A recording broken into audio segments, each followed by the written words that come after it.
that phrase with no disrespect to all my out there living in debt. Cash and minimal checks. Turn on the TV, see it, Rolex, and fantasize about a life with no stress. And as a who was once in your shoes, living with nothing to lose.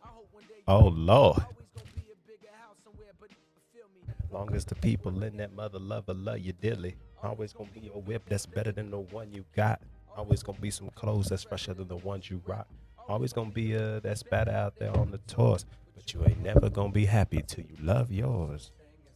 Hey, hey, no such thing as a life that is better than yours. Come on, man.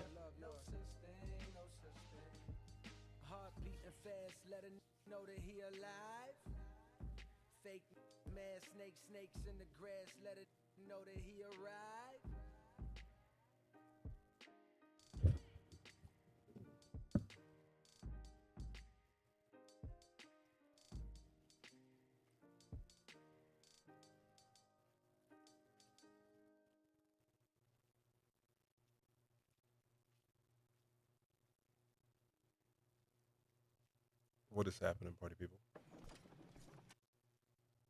Just give me 1 second. 1 second. Trying to get to my beats playlist. I just thought we opened up on some true words from J. Cole. You know what I'm saying? Um, where are we at though? Ah, see, I'm not used to looking for it. Anyway, what is happening, party people? Welcome to another episode and edition of the Secure Show. Happy Monday. It is a great time. It is a great day to get some protein first and foremost after a dope workout.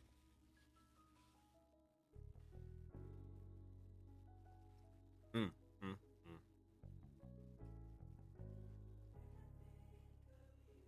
But to also connect with you all for another day. I ain't gonna lie. I'm smashing on this food right now to get some protein in me and a little bit of nutrition. But anyway, how's everybody's weekend? How's everybody's Monday? Happy Monday to you. I'm so excited to be spending some time with you. Approximately a little bit, an hour or so. Another Ask Me Anything stream, another Q&A. Just connecting with you guys and helping you guys through some things. We've had some amazing conversations over the last week. If you missed any of those, the replays are on my YouTube. You want to be able to catch those. Mm. Mm, mm, mm, mm.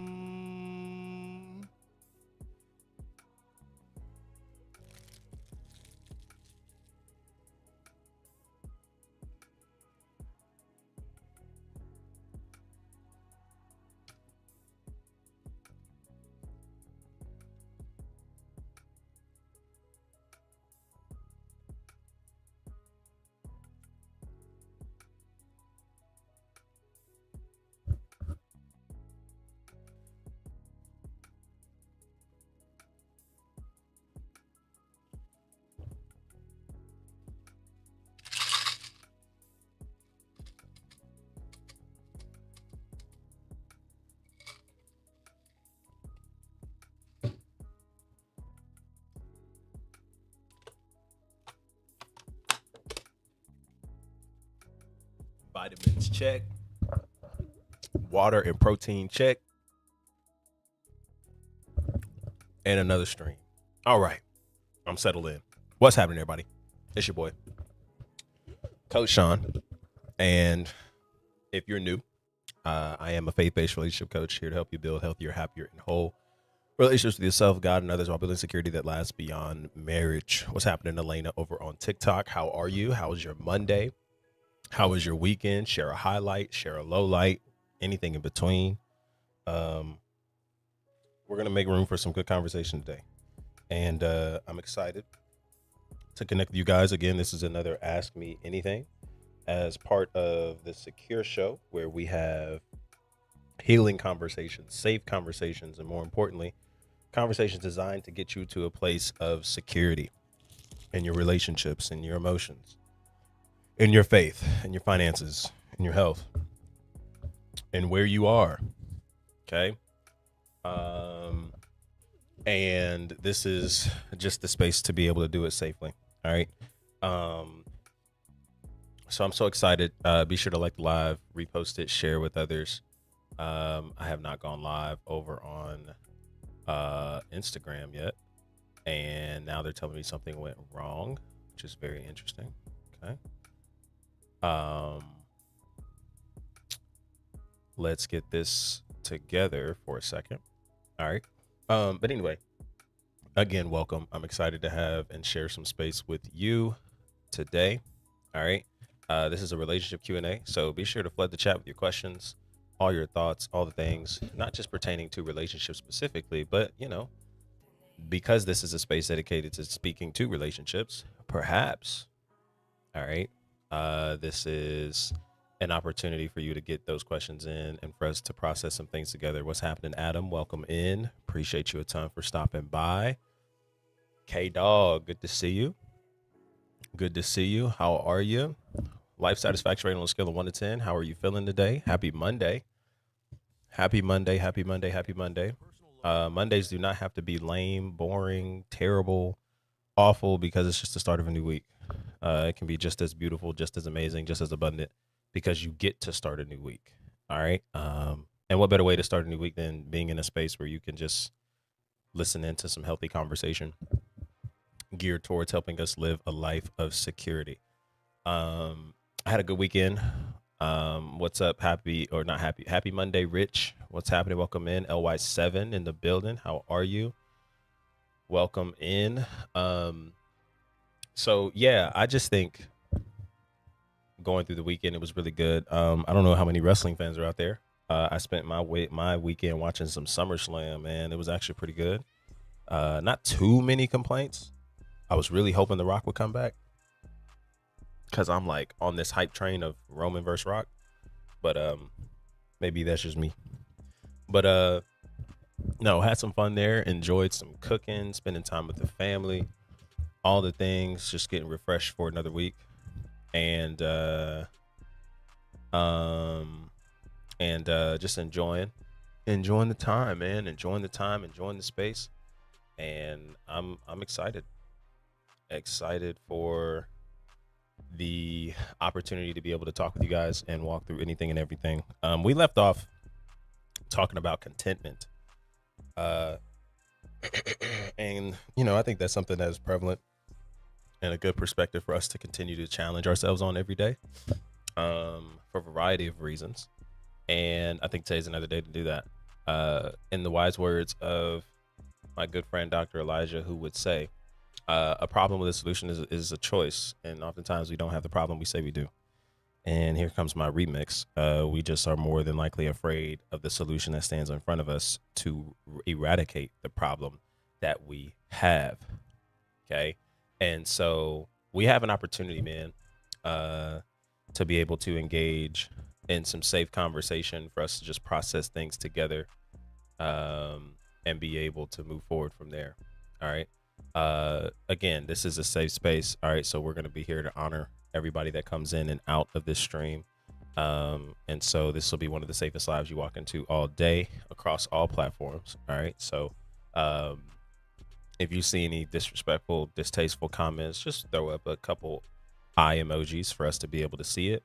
And we'll be able to get them on up out of here for our time together. I don't mind what people say to me. They're just not going to disrespect my guests. And that's just that. All right. And so, of course, we have no bully policy around here. We're all in different spaces, different lanes, and different areas of our healing. And so we should honor that, as we're having these conversations and looking through, different lenses and all the things. All right. So we were talking a little bit earlier, right, on the aspect of contentment. And just to kind of pick up more on that conversation, I think there's a place that you can get to in life. What's up, Nisa? Good to see you. I definitely think there's a place you can get to in life, and I think this is in the conversation of relationships in general, where you are so not just content in life, but I do believe you reach a place of safety with where you are and with who you are, with what you bring, with what you're about. That as you're meeting people, as you're having conversation with people, as you're connecting with people, um, I think you find yourself being more open and vulnerable. Vulnerability is something that is earned. Vulnerability is something that is a gift given to people that you connect with. I think you give a little and you watch how people deal with the little you give them to be able to determine if there's more that they can be trusted with. I do believe that if people really want a relationship with you and a healthy, secure relationship with you, they should move in the same way. But I do think there is a world, okay? I do think there is a world where we are. Uh, uh, uh, yeah, I'm going to just trying to make some adjustments here, y'all. My fault. People just come in here and just be distasteful. It's kind of weird. Um,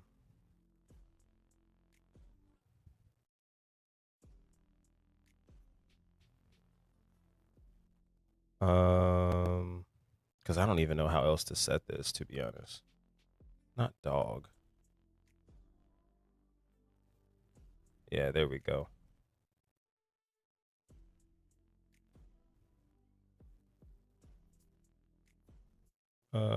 Just making some adjustments, y'all. Give me 1 second. All right. So maybe, um, yeah, relationship Q&A questions, GG. Any kind of questions you have, throw them in the chat. It doesn't matter. If it's relationship centered, if it's emotional centered, financial centered. Listen, we're here to help people navigate through all areas and dimensions of life. Um, and so it does not matter. Ask your question. Ask it away. Hey, I've been really anxious about him leaving me on scene for 2 days, but I see him talking with others. Yeah, so that's a real prevalent thing. I think it's important. I guess maybe no. Let me back up. What's your question? What's your question? Do you have a question? Because that could be something worth unpacking. Um, and maybe this kind of goes into the flow of the rant that I was starting. I don't know what to do from here. Yeah, what's up, Chrissy? Good to see you. On a scale from 1 to 10, what's life satisfaction? Welcome in, everybody. B, how are you? Good to see you back in here, a regular in the chat and stream. How are you? Um, so yeah, where to go from here? So, well, remember that anytime that we're dealing with anxious attachment, just like we're dealing with avoidant attachment, there's definitely a story that's connected and linked to what we're reading into the situation. Um, I don't get your question. Yeah, so on a scale of 1 to 10, what is your life satisfaction? One meaning life is terrible right now, very dark, maybe some very dark thoughts. And then 10 being everything considered, I'm satisfied. I'm happy with life. I'm purpose driven today. I feel excited about the day ahead of me. Where would you rank yourself there? Hopefully that cleared it up. If you have more questions, let me know. Yeah, Ayo or IUB. Yeah, what's up? Ask your question. So, yeah, see, I think again, anxious and avoidant attachment is definitely a story, right? That's created, behind the meaning of somebody's behavior, especially when you're anxious. We've been through the whole deal, hypersensitive rather. Not oversensitive, just hypersensitive, and a lot of different beliefs of needing to cling to somebody, maybe cling to an outcome, feeling comfortable. The relationship status or the legitimacy or the progress of the relationship is determined by how often we text, how often we call, all the different things. So number one, I think what you do is you actually allow that moment to be something that treats and is used as feedback. And what I mean by that is asking, what is this person's inability or unwillingness to send a message back to me? What do I believe that that's saying about me? What is that exposing about me? What beliefs, stories are recirculating? And then, I think too, it does come with the reality, especially if this is somebody that you just met, you're not in a romantic relationship with. It doesn't matter if you're in talking stage, whatever we want to call it and label it. Um, Especially if this is somebody that you're just not in a committed relationship with, although that's somebody you want to be connected to in that direction. No one's obligated to really respond to us in the way that which makes us feel most comfortable, especially when we're meeting them, we're getting to know them. And I think it is something that we want to be able to embrace and allow ourselves to be challenged by, um, because they don't really have to respond to us in the way that we want them to. And more times than not, it's more about what we believe is this behavior is reaffirming about us, less about what they're actually doing. Because there's a version of you that looks at this and is completely unbothered, not in a nonchalant way, not in a I don't have any emotions, I don't care kind of way, but in a manner of I'm so abundant and so full in who I am that somebody that I'm getting to know, I'm texting, I'm talking to, in the event that they don't respond to me or don't respond to me quickly, I might have so much stuff going on I don't even notice it, or two, um, like I'm completely okay. Even if I don't have a lot of stuff going on, I'm not waiting by the phone for a response.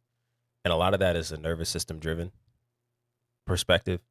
Um, and also us just needing to be able to engage in some truths and reframing for us to be able to navigate that type of experience. So I think where you go from here is we acknowledge we feel uncomfortable. Let's acknowledge what the story is that's creating that further discomfort about the messaging, the disconnect, all the things. And then furthermore, I think we're now stepping into territory where we're actually going to be, we have an opportunity to actually heal this wound instead of identify with it and then just say, this is just who we are, or this is how my relationships will forever be. Um, and, sometimes people that we experience have a way of exposing this without even knowing it. And I think that's something worth considering.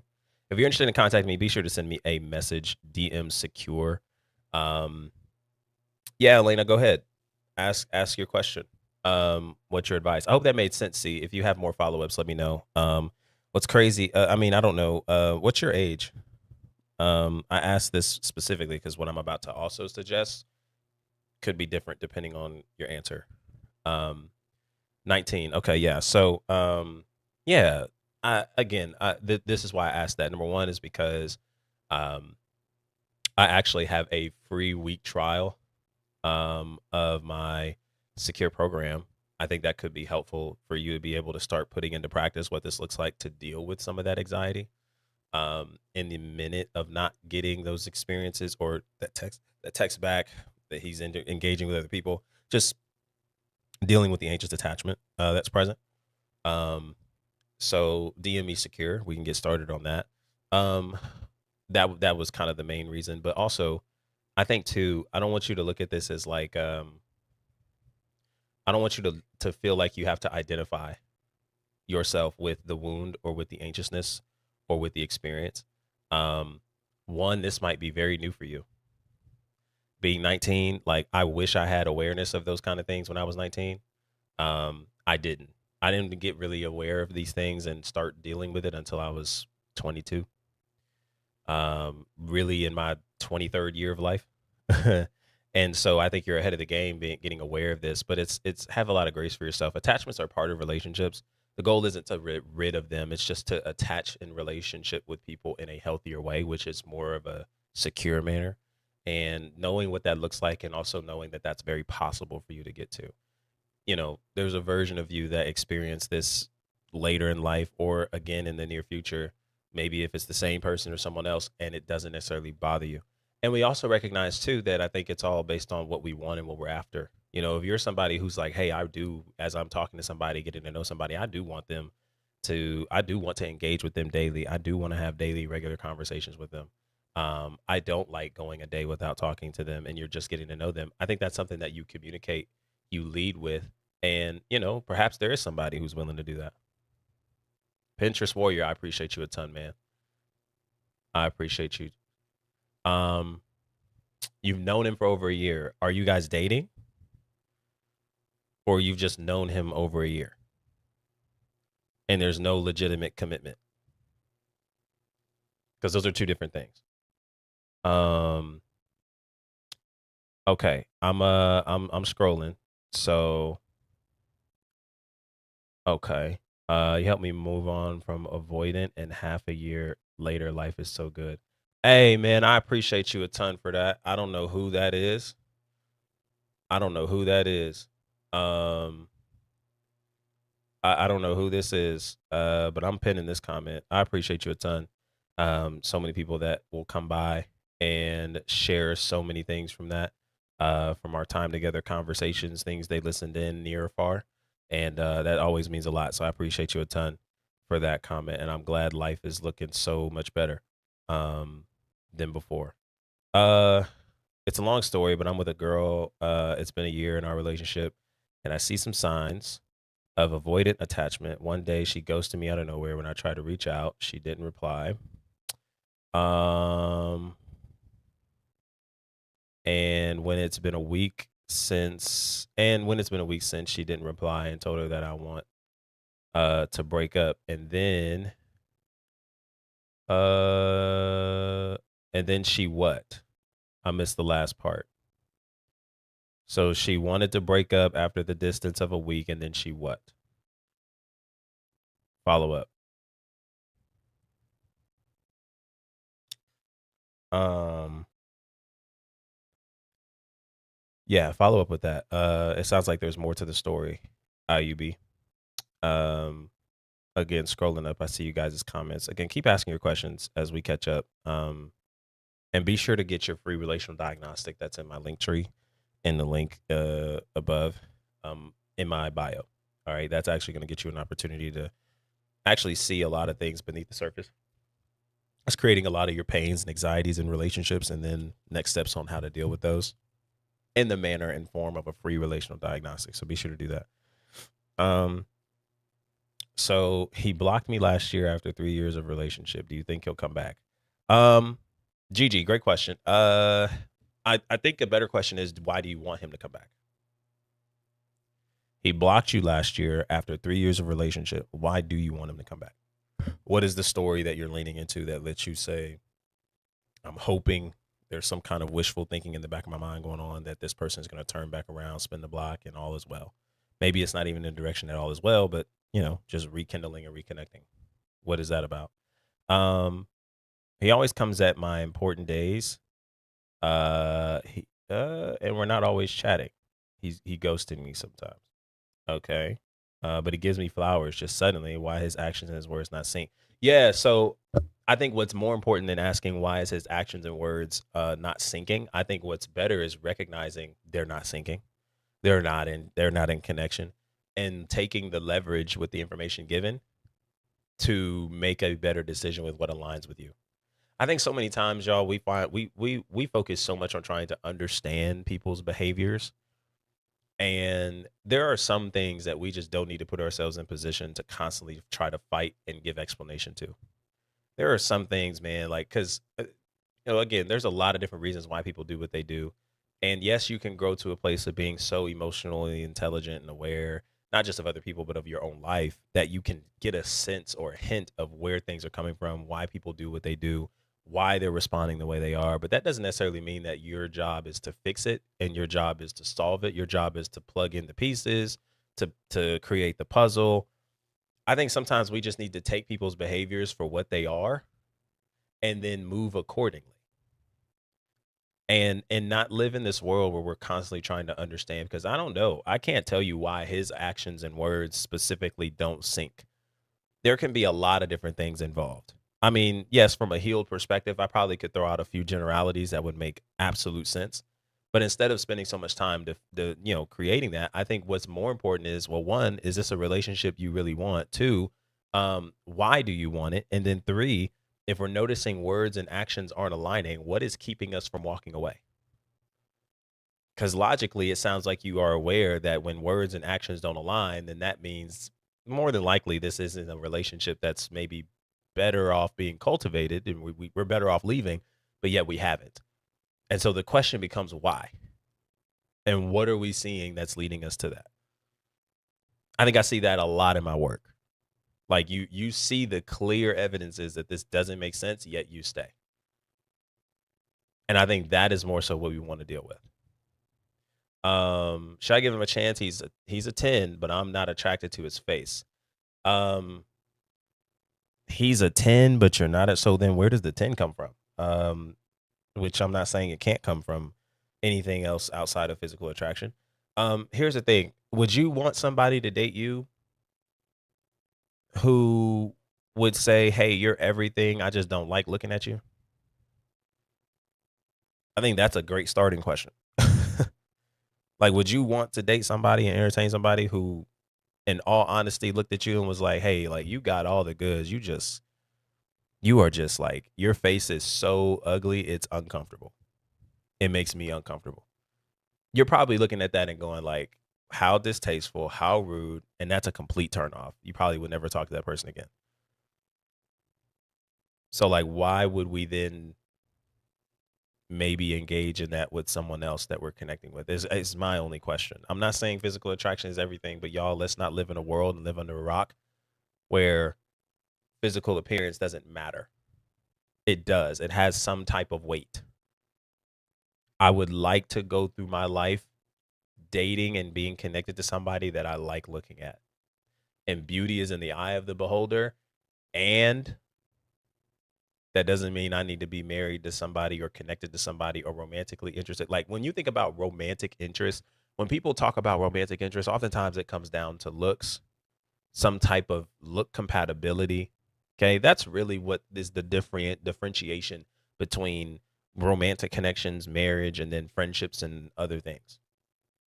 It's like somebody that you're choosing to invest into romantically is somebody that you have some type of sexual, like, and I won't necessarily just say sexual because sex isn't just romance, but there's some type of physical appeal. Like we can't ignore that. So if you're looking at somebody and you're like, man, there's so many qualities about them that just make sense. It's amazing, dope. But you're saying you're not attracted to their face. I mean, I feel like if that was to be said out loud to that person, you probably wouldn't continue to connect with them. They probably wouldn't want to connect with you. And if they said that to you, we know you throwing up the deuces. So yeah, I think, there's a lot of people, there's a lot of women who struggle in this space. And that's something that I say often. Matter of fact, it's happened to me. So I know what it's like. I've been on the receiving end. Like, man, bro, you just like, you're gold. I'm not attracted to you. I mean, at the time, was it hurtful? Yeah. But I quickly learned, like, okay, you know what I'm saying? Like, I know I'm not going to intentionally court and date somebody that I'm not attracted to physically in any kind of way. So why would I expect somebody else to do the same? Now, attraction definitely has very variety of different definitions and deeper definitions that we have to work with. Attraction isn't just beauty. There's a lot of people who are beautiful on the outside, but that's about as good as their beauty is. It's only skin deep. So attraction has a variety of different things. But let's not act like physical attraction doesn't play a role in somebody even approaching you, let alone connecting with you in a romantic direction. So like, I think that answers that question. Um, I doubt you're giving somebody a chance who would look at you dead in your face and say, "Yeah, you're a 10, but I'm not attracted to you physically." So there's that. Um, so after me telling my partner what I needed from them, they did the opposite, and it's been 5 days, no talk. Um, so yeah, I don't. These these bot accounts are crazy, man. What the heck? Like just flooding the chat. It's so weird. Um, yeah, just so weird. What's up, Winter? How you doing? Appreciate you a ton for stopping by. Um, yeah, bro. I don't know. Like, I don't know where these people be coming from, man, but I'm tired of muting accounts. Um, and it's been 5 days, no talk, and I apologize for my wrong, but the most they do is look at my TikTok. Okay, yeah, so you're probably dealing with somebody without trying to label them in so many different directions. You're probably just dealing with somebody who is clearly not showing that they have some type of capacity to have emotional conversations and connect in an intentional way. Um, It's been 5 days, no talk. You mentioned what you needed, and at the moment of you mentioning what you needed, they walked away, and now they're chasing you on TikTok, but they don't want to talk to you. I just think y'all listen. Like I think the answer is clear as day, and I know I can't make the decision for you. But if somebody is literally playing, like if somebody is literally challenging the peace that you are carrying and that you desire to have in relationships through their behaviors and unwillingness and inability to have conversations to connect and all the things, listen, yo. Like I think the answer is so clear. It's ridiculous. Like I know for me in a healthy lens, like I can handle a lot. I have great capacities for things, but I'm not putting myself in position to deal with stuff that, if you have, you're chasing after TikToks and watching all those kind of things, but don't want to engage and having, important conversations. You know what I'm saying? If I mention something to you and I mention a need to you, you just walk off, walk away, don't respond. Like I don't make time for those kind of things. I don't think you should either. And I think a lot of times we're trying so hard to justify people's behaviors out of fear of meeting somebody new again, trying again, going back into the dating space again. Listen, y'all, I think you should get to the place where you value peace so much that somebody who is in your life that takes that from, or that doesn't take it from you. And realistically, people can't take peace from you because they didn't give it to you. But somebody who is just simply not conducive to that peace that you desire in relationships, like I just like why? Why would we stay? Why would we engage?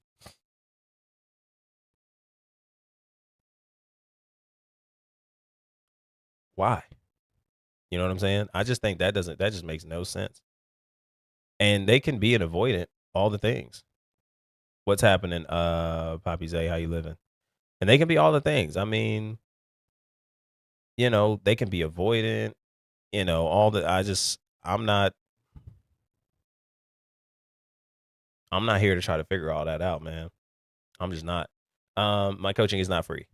Premium price.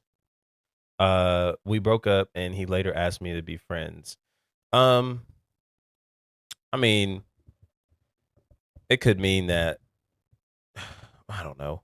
It could mean quite a few things. Number one, he may not necessarily be completely over the breakup or relationship. Um, Anytime that there is a breakup and then somebody offers friendship, maybe as a consultation, okay, to breakups, uh, it's not really a legit, it's not really a legit friendship that is oftentimes met. That doesn't mean that's not what's happening here. I just think sometimes people offer friendship as consolation prizes to make sure that the breakup or the separation or rejection doesn't land as hard. Um, but that doesn't necessarily take away from the pain of losing somebody that you were connected to, and doesn't necessarily ease it like maybe people think it will. Um, I would say there's also a story. Again, he's not completely over it. He's not completely by it. Maybe there's a chance that he values things. I guess again, here's the bigger question that we should ask instead of what does it mean when he desires to make you friends or desires to lead on friends. I think the question is one, do you want the friendship? Are you ready for a friendship? Do you feel like you can invest into this in a manner that friendship requires and it's friendship only? Do you have capacity for that? And if you do, then go with it. Go with the flow if that's something that you really want. If not, and there's a lot of challenges there, then let's not engage. You know what I mean? I just think that is really where we got to go. You know what I mean? If it's anytime that we're walking into these connections and relationships and we're trying to figure out what somebody else's behavior means. I mean, I think there's plenty of things. I mean, I feel like that's something that we would have to ask them. What do you mean when you say friendship? Define friendship. Define it. So that way, if this is something that makes sense, I know how to show up. Something I had to get really good at over time. People are quick to throw friendship around, consolation prizes, all the things.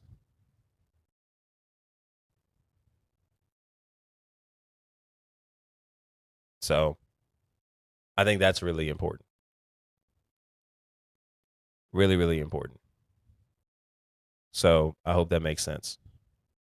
Does the friendship make sense for you? Is that something that you would want to invest into? If not, you know, keep it moving.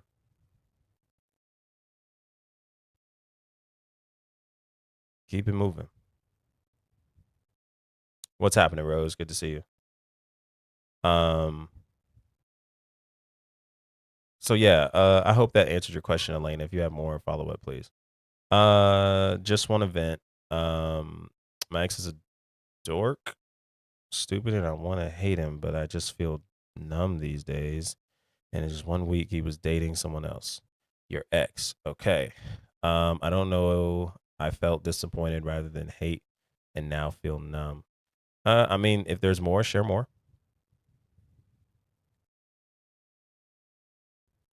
Share more.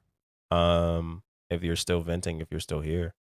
Um, any advice on how I can call my energy back after feeling discarded and unwanted? When you say call your energy back, explain that. What do you mean?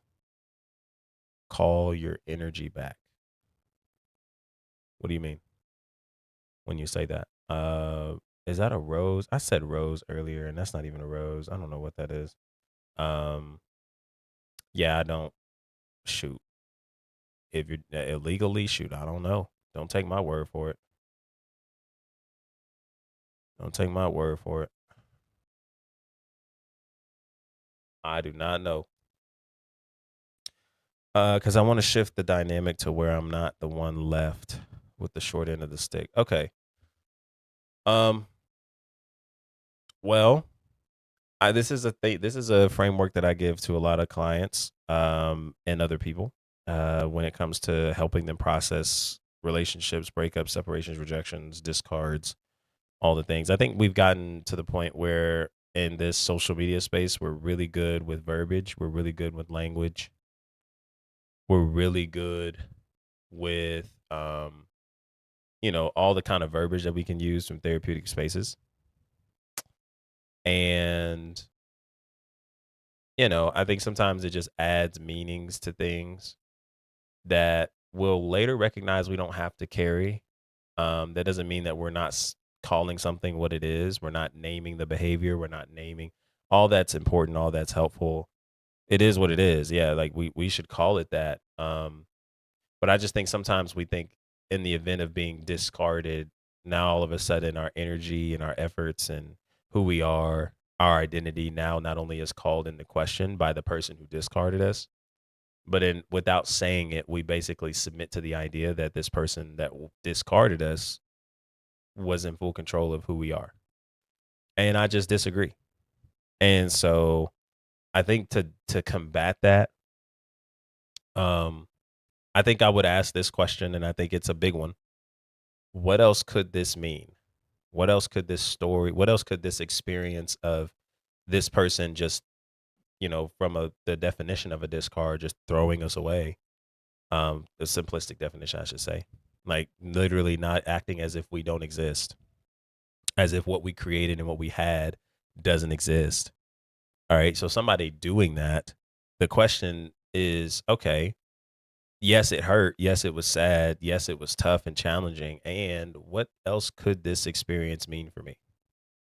Other than what my mind may naturally go to, oh, this means I'm not enough. I'll never find somebody. I'm only good enough to be discarded. I'm only good enough to heal with people, not be chosen and wanted by someone. Maybe the stories of not being enough. All the different things that all this can easily impact. My question to you is, what else could it mean? Instead of this meaning it was a discard, that means I'm worthless.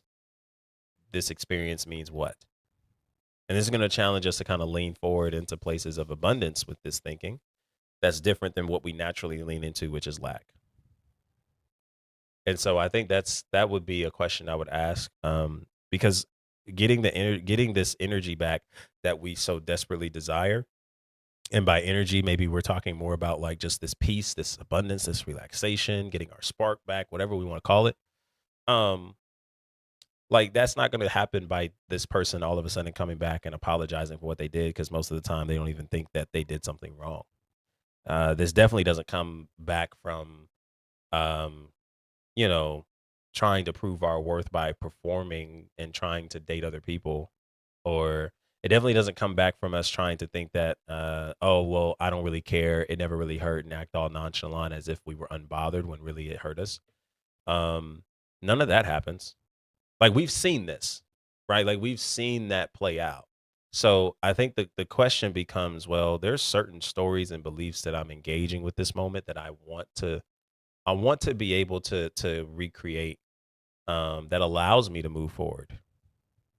Like there's plenty of people that I've experienced where I could have easily associated that to be, oh, if I had the man, if I had the therapeutic language that we think we know so well of today, if I had that, when I was in high school and early college, oh my lord, it would be terrible. There would be so many things that I would attribute that meaning to that would give me permission to stay sad, stay sulking, stay defeated, stay in this survival paradigm thinking of pain, shame, anger, guilt.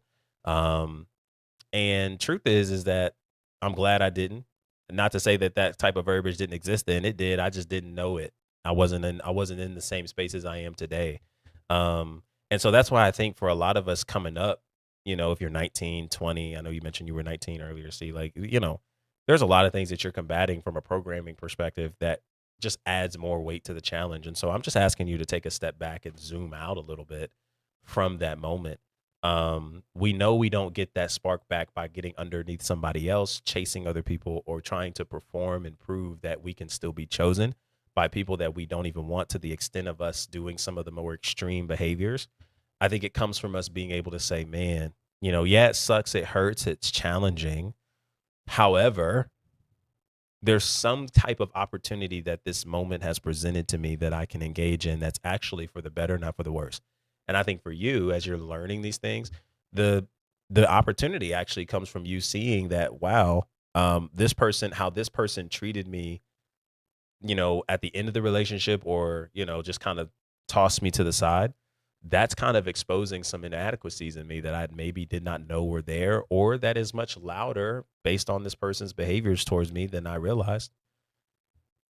Like, man, I've really placed a lot of my value in the hands of somebody choosing me and wanting me. So now that I've experienced somebody from doing the opposite, it's made me feel some type of way.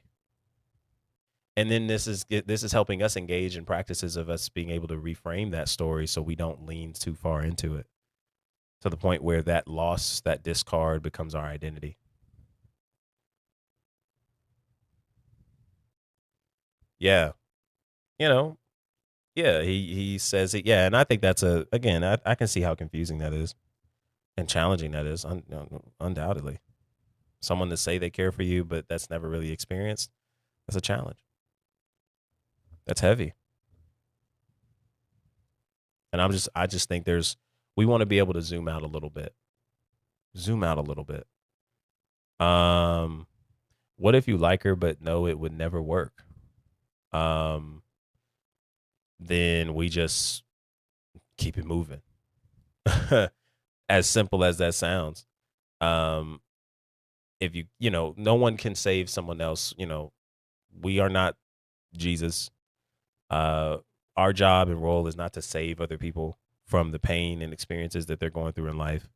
And it sounds like the person that you might be referring to, you like them, you like what you see, and more the times than not, you probably like the potential that could possibly be reached. But that potential is completely based on this person's ability to be able to acknowledge where they are and do the healthy work to get to where they want to be. And, because that's not where they're at, and that clearly is different from where you are at, we have to accept the reality of what things are. Accept the reality of what things are, instead of constantly trying to cling to potential and try to prove ourselves to be some type of hero. Take the S off your chest. Don't play Superman. Remain Clark Kent. Please. What did J. Cole say? Don't save her. She don't want to be saved. So I think what you like is maybe how she makes you feel, and what you like is possibly the potential that you could create with her. But that doesn't necessarily equate to that meaning I should go after her. There's plenty of people in my time I've liked and I thought I wanted some type of connection with, and there were just a lot of behaviors I was seeing that just didn't mesh up. Instead of forcing it, I had to learn to let it go. Dang, it would be nice because that could be amazing. But I'm so invested in the potential and not the reality. I got to come back grounded, and it makes a difference. Should I act cold or busy if she hits me up later in my life? Neither. The perspective of you thinking that you need to act cold or busy for her, like in the event that she hits you up later in life, one, we're creating a reality that doesn't exist. So that's a massive if. And then two, notice how both of those perspectives come from lack. Anytime that we feel like we have to act busy or act cold because somebody else decided to, I don't know, send a message later on in life after a fallout, a relationship didn't work, or they rejected us, or whatever the story is behind it, just know, like, that's not really abundance. Like if everything was going the way you wanted in life, there's a lot of responses you would consider giving that you wouldn't give. There's a lot of things you would consider doing that you wouldn't do. And I think that's pretty telling. Like I've had women that I was engaged with, I connected with, pursued, rejected me, and later down the line on some random moment sent me a message. Just sent me a message. And that was a great test because that could have been a moment for me to be like, oh, no, you didn't want me then. Back then, you didn't want me and all that kind of stuff. And it wasn't even from a perspective of them trying to chase after me again. Not that they ever did. But I just, instead of it turning into like, I'm going to act busy, I'm going to act like I don't care, I'm cool. Like I responded to the message, kept it simple, kept it short and sweet. No envy, no performative behaviors, no nothing. I'm cool. And I didn't attach any meaning that, oh, she's turning back around, she's doing this and doing that. Like, no, I don't know that, and I don't need to know that.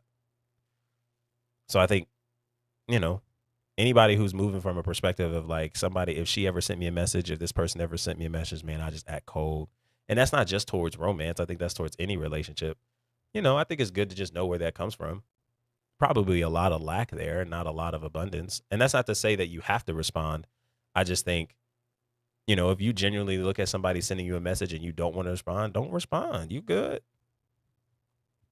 But just, if there's a story behind that, trying to make them jealous, trying to make them, oh, you missed out on a good thing. Like, there's too much life to live to keep proving to people that they're missing out on something that they can't see. Would you if there's any nugget to take from this live, please take that. There's too much life to live to constantly try to prove to other people who don't want you that they're missing out on something that they can't see. Or that they don't, or it's not even that they can't see, they just don't want. Like, they're like too much life. There's just too much life to live. There's too much purpose to engage in. There's too many things to put my hands to. Like, man. So that would be my thoughts. I hope that made sense. How should a lady present themselves if they like a guy? Great question. I think some of the better advice that I've ever heard, I won't say ever heard, but some really good advice. I think one, being friendly makes a difference.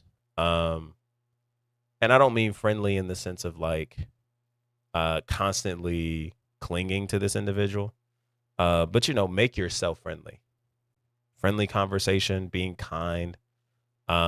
Take up some curiosity about the individual. When you like a guy, take up some curiosity about him. Ask questions. Ask questions about what he likes, what he's interested in, what does he do, what got him started, his story. Listen to how much he may be willing to share to that. And I think those are great subtle ways to just slowly develop some type of, whether that's a friendship or just a beginning connection, as you get to know them. And then you're open to sharing more about yourself the more that those conversations happen. I'm a big fan of just being direct, and I know that that's not something a lot of women naturally do. Being direct isn't necessarily a first go around, right? Because there's a fear of rejection. What if he doesn't like me? All the things guys deal with it too. I'm just a fan of being direct though. So like if I see somebody that I've connected with and I'm like, hey, I like you, I'm just gonna say it. And then like let the chips fall where they may. I'm not interested in wasting too much time. Um, but again, because women filter through safety, and this is something that you guys should recognize when it comes to dating.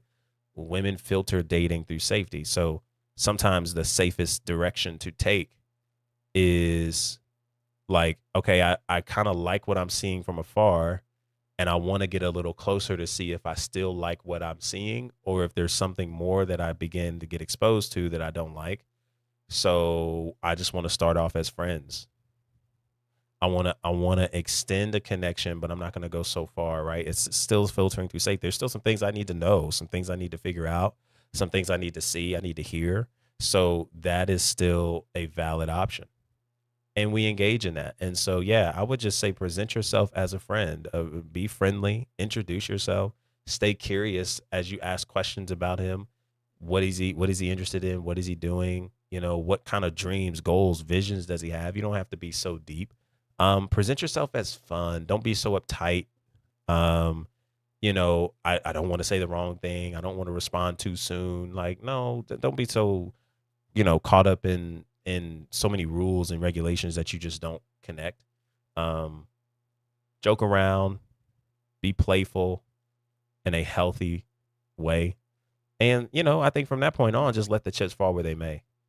And as you get to know more of them and you're like, okay, this is really confirmed. I do like this person and I want to see where this goes beyond friendship. I think you start talking about that. Um, Guys don't do well with taking hints. So that's kind of where the stage goes, where now we're wanting to be direct with it. Like, hey, so I really like spending time with you and I want to spend more time with you and I want to get to know more and more of you, more than a friend. What are your thoughts on that? And you might have a little bit of a nervous lump in your throat as you're sending that message. And you might send that message and then toss the phone across the room because you're not ready to read it. And you're like, oh my God. And so the rest of your day, you're just in your head about it.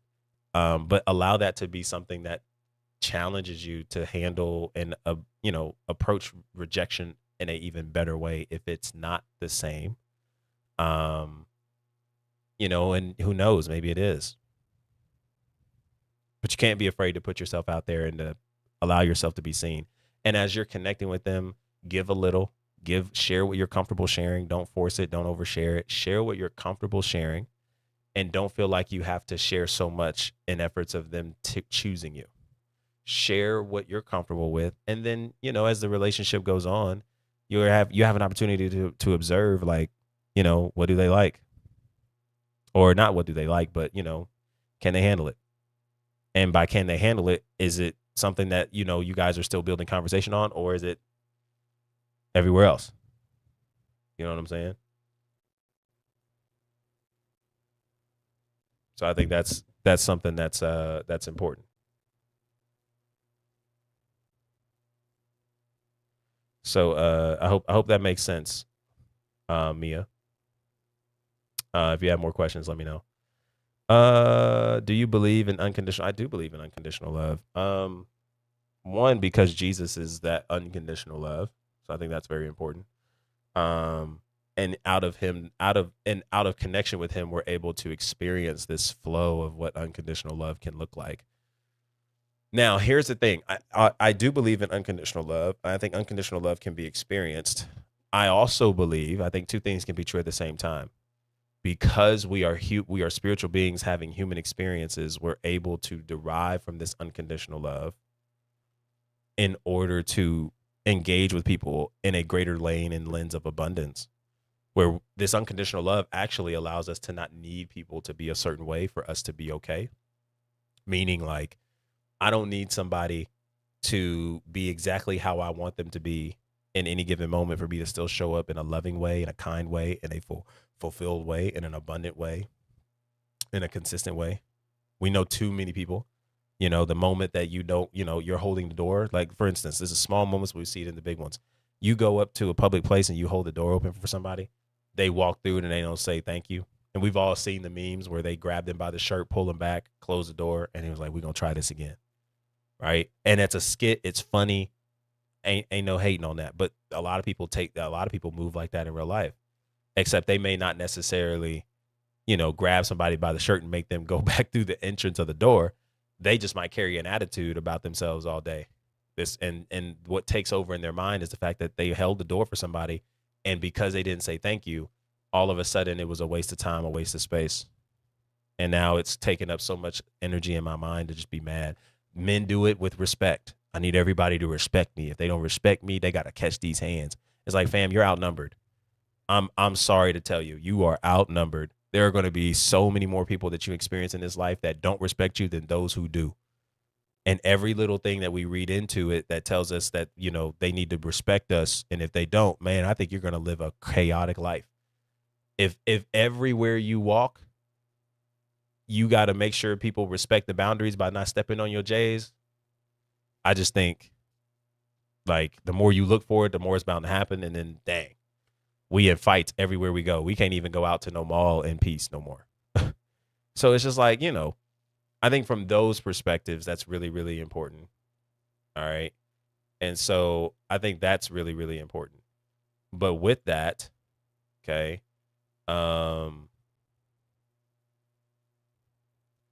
what's really, really important in all of that is we have to be able to engage with the stories that we tell ourselves about certain things just a little bit better and a little bit easier.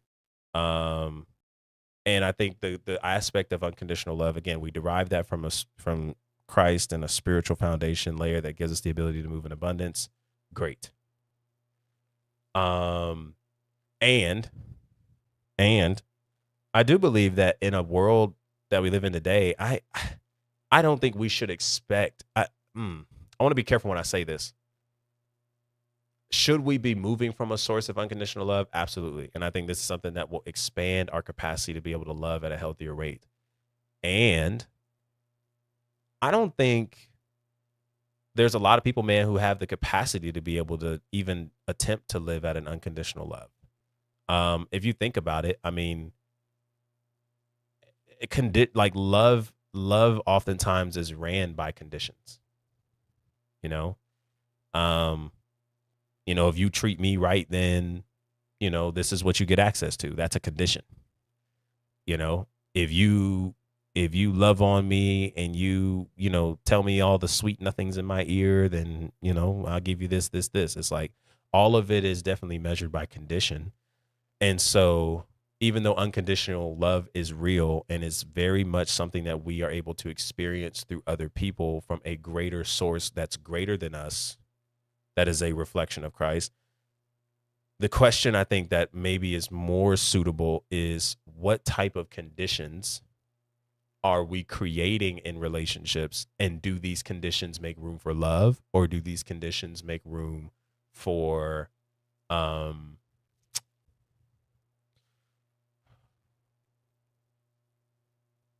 or do these conditions create more lack? I guess that's the question. Do the conditions that we're creating actually make room for love to be cultivated, or are the conditions that we're bringing into the relationship make more room for lack? I think that might be a different question that I would ask, because I think everybody's coming in. I think everybody's coming in with all kinds of different expectations and conditions to allow somebody to be in proximity to them, to be close to them, and to connect with them, whether that's friendship, business, romantic, marital, all those things. And so I think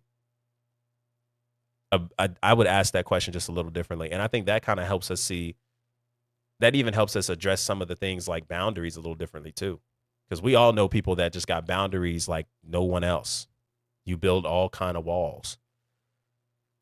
And it makes it hard for people to connect with you, because the moment that they do something that they didn't even realize was an issue, but you've been walking around the last 3-4 years with this language of boundaries, and this person does this and this person does that. If they step over this boundary, then they can't be friends with me. It's cutoff season. no new friends. We use all this lingo.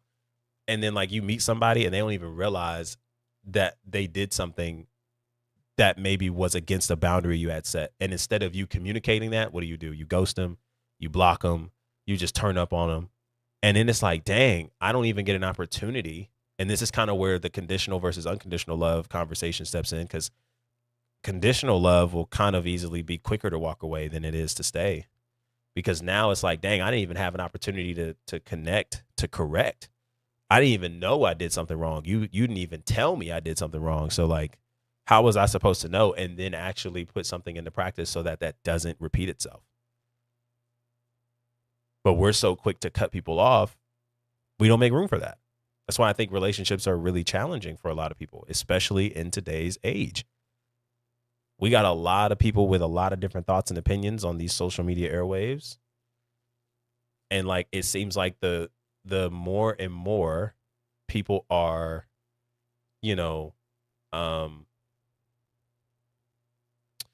I think the more and more people are getting what seems to be on the surface smarter, they're losing more and more patience. And last time I checked, when you grow emotionally, patience is supposed to expand, not shrink. Patience is supposed to expand. Capacity is supposed to grow. When you heal, you're supposed to grow in these areas that gives you more room to handle more, not to handle less. Now, that doesn't necessarily mean that we just take whatever somebody gives us and we just call it a day, become a doormat, abusive tendencies and all those kind of things. But again, I think with healing comes greater capacities. So we have to think on those things. So yeah, that's a long answer, but I hope that made sense. Um, that's a great question. What do I think people these days should focus on? And I see some other questions up there too. So I'm gonna scroll up, y'all. And I got a few more minutes. Be sure to go to the top of my page on my TikTok, that link in the link tree, be able to get your free relational diagnostic. Okay. That'll give you an opportunity to be able to reveal a lot of hidden roots behind your experiences and relationships and the next steps you need to take in order to get that better. You actually have 3 levels unlocked. And in order to get the entirety of it unlocked, you'll need to book a free qualification call, and you'll finish those questions to qualify for what next steps will look like if you're really ready for real change. So be sure to check that out. That is probably one of the best things I got going right now. That is really, really huge. What do you think people these days should focus on? Um, I mean, a lot of things. I think that if you're, depends on who's asking. I think if you're somebody who is wanting to date, you're ready for a relationship. You want to actually experience love in all the right places and the healthiest places. Number one, I think it's important that you learn the value of regulating your emotions. I'm huge in the space of nervous system work. I'm huge in the space of identity work. And so I think those things are really, really important. Getting to a place where you are full in where you are and where God has you. I think that's really, really important. Number two, learn how to regulate your emotions. Get to an emotional baseline. You have highs and lows, positive and negative emotions, positive and negative days. Allow every day to be an invitation for you to work on what it looks like for you to actually reach an emotional baseline where no matter how low you may feel or how high you may feel, you're able to come back to an even space that is actually filled with, maybe you might think of neutrality. You might think of rest. You might think of relaxation. You might think of just calmness. Okay. But you're able to come back to those things. I think that's really, really important. Um, and then I think thirdly, you know, if you're someone who's like, yeah, I want to be able to be in relationships, I want to learn what it looks like, I want to be able to magnify those things. Um, oof. I think everybody's different. It's hard for me to put at least 3 things. But I'll put this third thing. I really think it's important to um every day live in truth. Live in truth, man. I mean, like, as scary as it may feel, live in truth. Live in truth. There's so many things that we run from every day. And I think if we just live in a place of what is actually truth around us, not what we color coded, not the narrative we try to spin it around to make ourselves feel more comfortable about a decision we made, about something we did or something we didn't do. Just get into the practice of calling things what it is. and staying curious about it instead of meeting it with different shame and guilt, I think you'll make it a lot of different directions. Um, I'm in a relationship and it's my first long term one. Okay, and I want to improve. Yeah, well, okay, so that's good. Yeah, and so I think for your context, Ducci, I hope I'm saying that right. Ducci, I don't know. But I think in your context, man, one of the greatest things that you can do, man, is just be present. I think sometimes we try to figure so many things out to try to get ahead, and try to make sure that everything we do for the first time is perfect, and it's not going to be. And so we should just alleviate ourselves of that pressure and be in the present, and really just as we continue to have more conversations and enjoy the different seasons that we experience and the relationships that we have, we're going to learn so much more. So stay curious, stay open to that. Um, and, I think the more that you just stay in a place of honesty with where things are, I think the better you'll be, the better off you'll be. Um, and yeah, I just think be in the present, be in the present.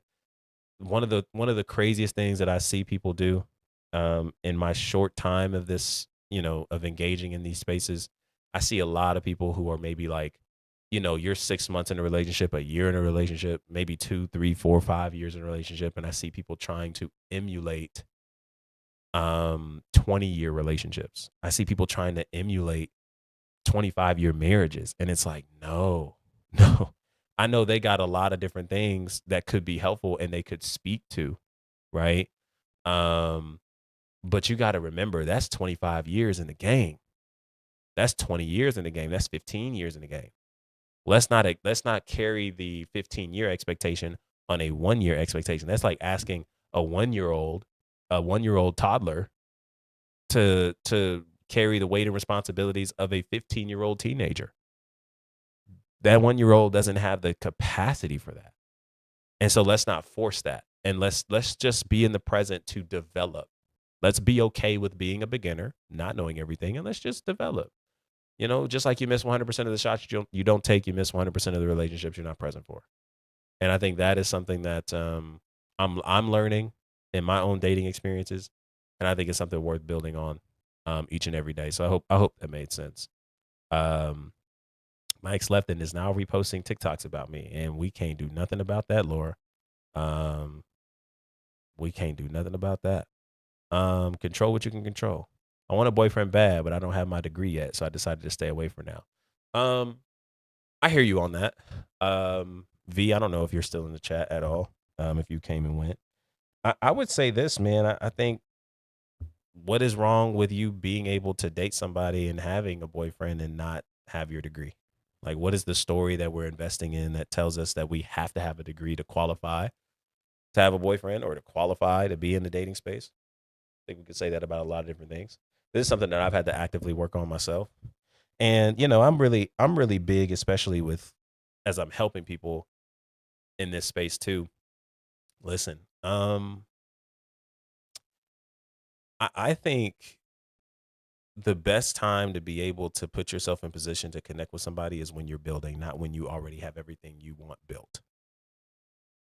Because I think there's a cost to everything, right? So if you're looking at relationships and you're saying I'm gonna stay away until I get this, until I get that, um, I think the longer you wait, the more that you put yourself at risk of missing somebody that makes the most sense for you. That doesn't mean that they're the only person. So I don't want to put that in your mind, but we do realize that, the older you get and the more things that you decide to build on in your years and your 20s and all the things as beautiful as that is, the older you get, the less the pool is, the less you have to choose from, right? And so I think there is an opportunity for you to be able to invest and build with somebody. And I think building with somebody allows the both of you to come into your own, but together.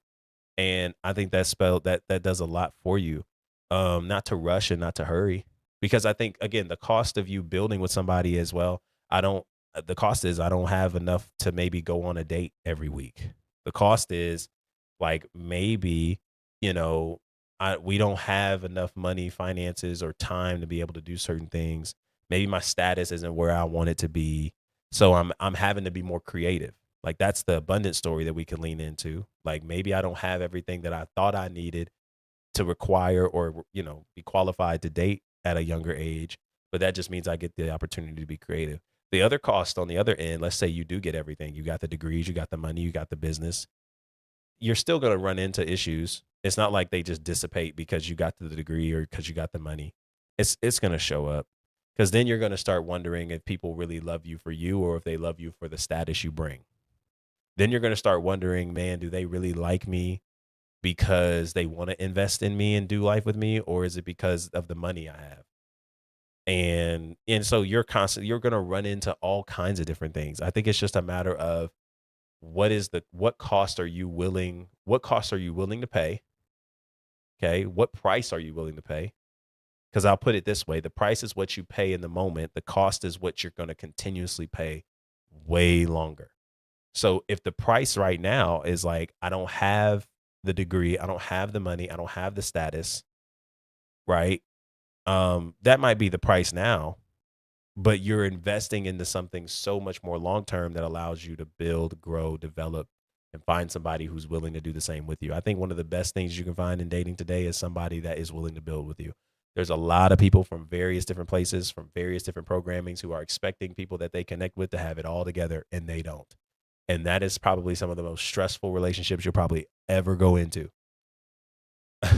But if you find somebody who's willing to develop and grow with you where you are, and it's not hurried, man, you might have something nice on your hands. And so that's why I say, especially for women, y'all want to find y'all want to go in these dating spaces and connect with a guy, obviously, that you like and you want to spend time with and all the things. But more importantly, he has a vision that he's cultivating. It doesn't mean he has it all panned out. Doesn't mean he has it all figured out. It doesn't mean that he's not in development spaces. But like there's a vision that you can see that he's painting that's pretty, not it doesn't have to be heavy, but it's a vision. And it's a vision that you can see yourself helping, that you can see yourself pouring into through the words you speak, the life you speak into it, all the things. And then, the life that you kind of want that can, come out of that vision being cultivated. I think I ain't much else you can ask for in those kind of situations. So I would definitely look for that.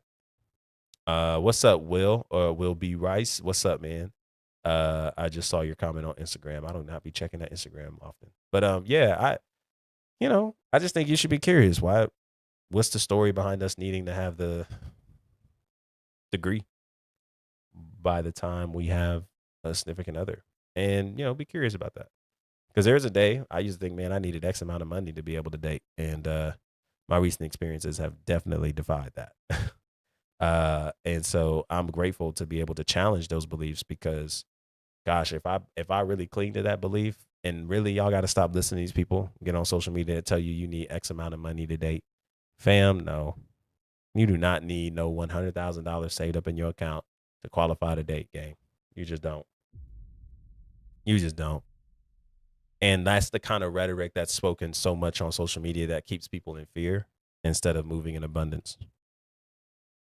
And that's probably what plays a bigger role in people being single now than ever before.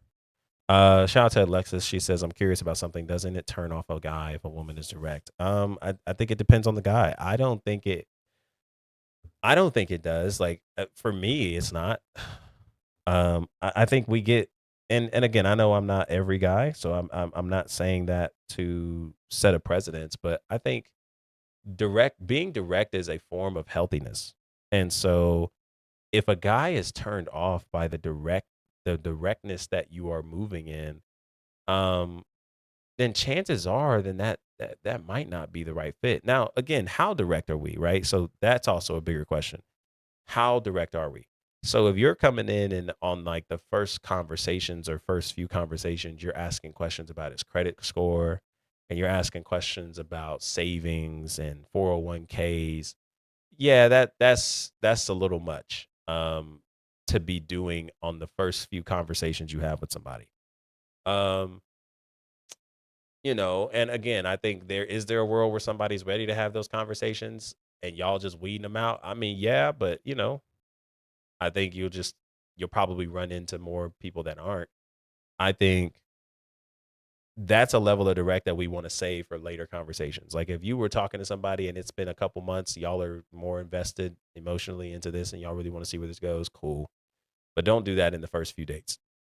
Like the first few dates should not be should be reserved for y'all to just connect, have fun, and just really enjoy the time spent together. Let's not try to lock everything in and try to do everything in the first few dates. Now that's different compared to a level of directness where you're saying, "Hey, I just want to be upfront. I'm being intentional with my time, and I'm really liking what we're experiencing right now, and I want to experience more of it, and I'm really ready to go exclusive. Are you?" I think the right guy responds to that well. If you're direct and you say, "Hey, um, I just want to be upfront. Like I like you, and I really want to spend more time with you. Is it impossible for us to do that?" I think that's phenomenal. Personally, as a guy, like I'm attracted to that, and I think sometimes the belief that maybe a guy wouldn't be attracted to that is probably what slows you down. Um, Guys don't take hints very well, so the more direct you are, the better. Like I promise y'all, like some of the things that you think are clear, subtle signs, especially I'm talking to women here, some of the things that y'all think are clear, subtle signs of a hint to invite some dude over to your space, to your area, or it giving some kind of sign, the eye contact, the playing of the hair, and all these kind of things. Like I promise y'all, man, guys overlook that so easily. And part of it is because of so many different rhetorics and beliefs that have been passed around.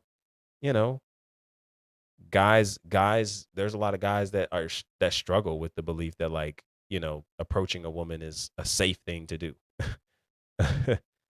And so there has to be a willingness on both sides to be able to engage in it. I'm not saying you got to lead every conversation, and no, you're not a man if you do. Just want to leave that out the way.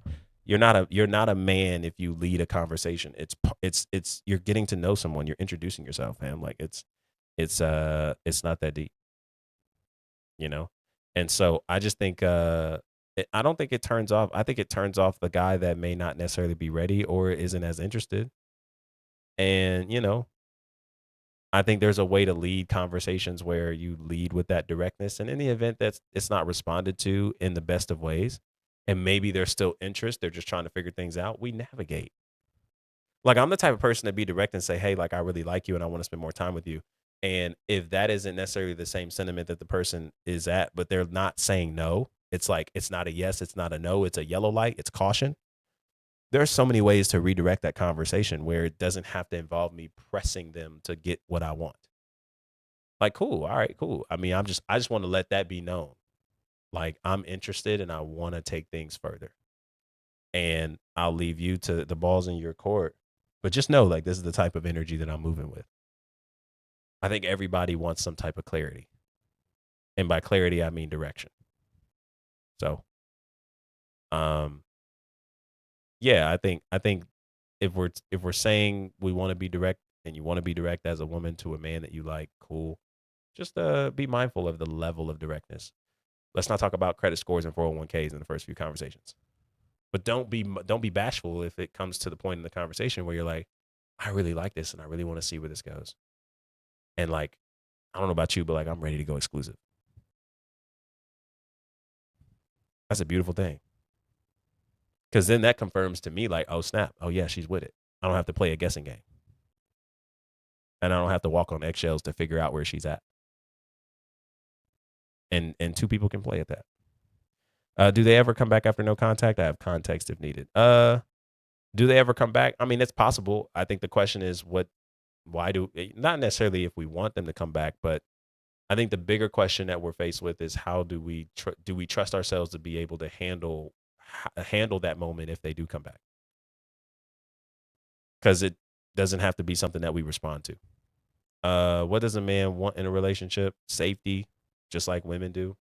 Um, men want uh men a lot of men want the ability a lot of men want the opportunity to be able to build with a woman.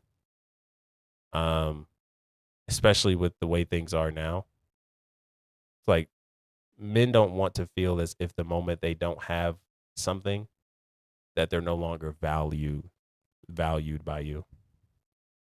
That's really huge. And I think that definitely comes with a form of safety. Um, a man doesn't want to be mothered. There are some men who will willingly be mothered, but that's because of various different things I won't get into. But the right man doesn't want to be mothered, nor is he demanding you to be his mother. He has one. He wants you to be his partner.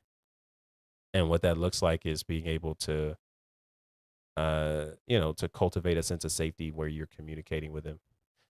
A man wants to be loved and seen too. A lot of the things that women ask for but aren't willing to give men is actually part of the problem. He wants to know he wants to be able to trust the development and growth of the relationship by allowing the both of you to have conversations, disagreements, and come together. He doesn't want to be he doesn't want to be belittled in the midst of discussions, arguments, and conversations.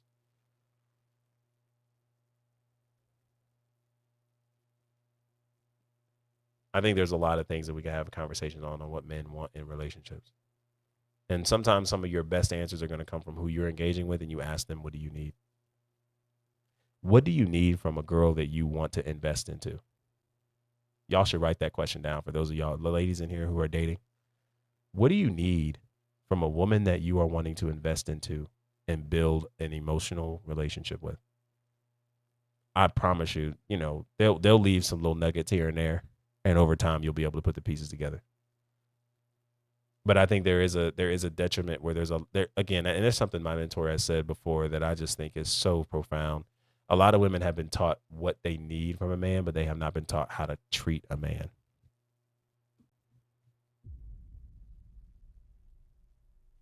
And so that's why you're seeing an influx of women who are constantly demanding things from men that they want, or men that they want to be pursued by, or all these different things. And you're seeing these same type of women get themselves all up in a bunch when the man that they're connected with starts asking of them to show up in specific ways.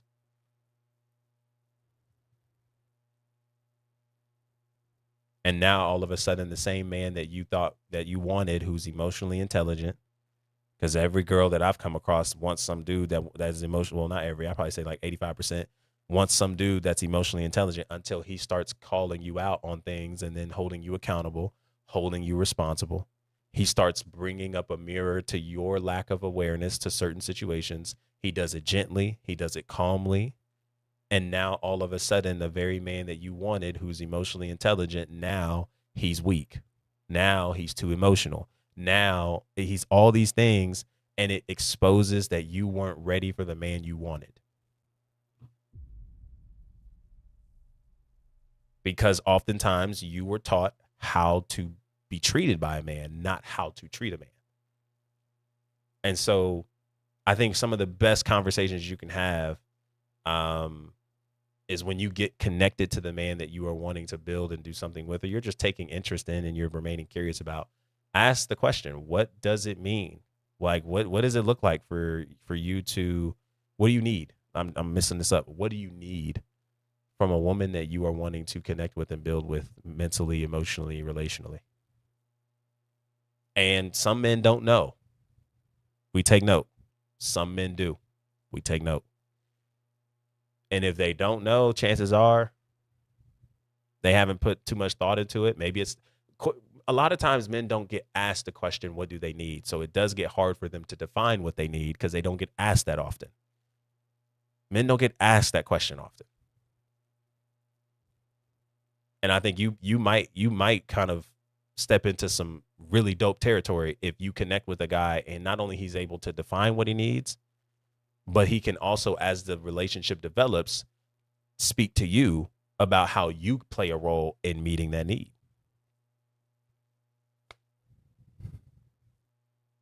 That's different. But men want safety too.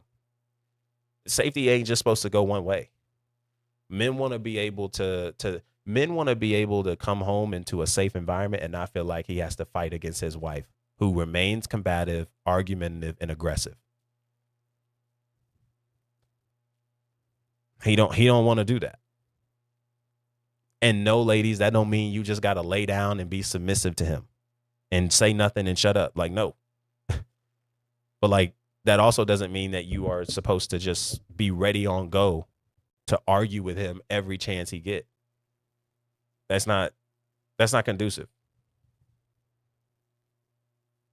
That's not conducive. And just because you're feminine and part of your femininity is sometimes being reactive doesn't mean you get permission to stay there and be a loose cannon with your mouth and with your behaviors. Your femininity doesn't give you the permission to stay a loose cannon and stay out of control. Healthy masculine and feminine energy brings self-control to your emotions, your mental capacities, and even, your physical behaviors. Self-control, full picture. I can go all day on what a man needs in a relationship. And this is just collective stuff. I mean, not just from what I think is important, but I think from a collective of so many clients, couple clients that I've had the privilege of being able to work with who would say something similar, and actually a lot similar. And so, yeah, I hope that makes sense. A lot of different statements and thoughts here. Do you think being gentle, being but honest, empathetic works best? I think so. I think again, I think being gentle is allowing yourself to be most receptive, staying curious. Okay, it's not just so much about what you say; it's how you say it and how you approach it makes the world a difference. There are some people where it don't matter how gentle you are; they're not hearing you. So I'm not saying that the more gentle you are, the better chances of correcting something. I mean, I do think that is a way, but again, I don't want you to cling to the idea that if I'm gentle, then they're going to be receptive. Sometimes people just aren't. And we have to take note of that and be aware of that. Because it's clear it doesn't matter how kind I am and how gentle I am with you. Not only are you not hearing what I'm saying, you're completely dismissing it. And it makes me feel like you don't really care. So I think that's, but I do think that is the most beneficial approach.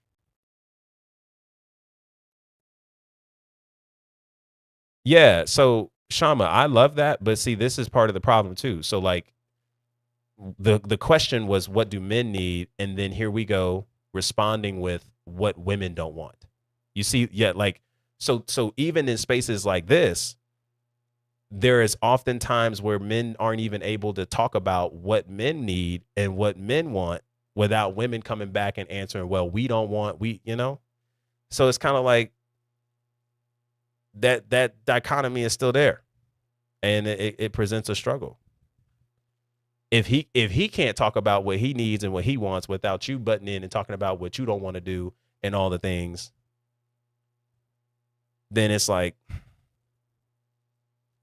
but here we go. We're butting heads for no reason. Now, I'm not saying we're doing that. This is a healthy conversation. But that same sentiment and approach is exactly why it gets difficult to have those conversations. Because again, women have been taught a lot more about what they want and what they need, and that becoming the priority. And, what do we say now? God forbid a man gets online and says, hey, I need more of this, or has not even online. He has a conversation with his lady and says, I need more of this. And instead of being receptive to that and engaging with that, the first response is her saying, well, I don't want to raise no man.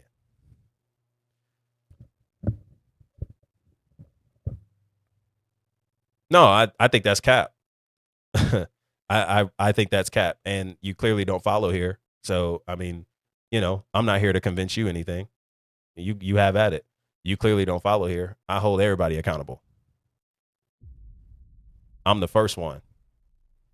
I'm the first one.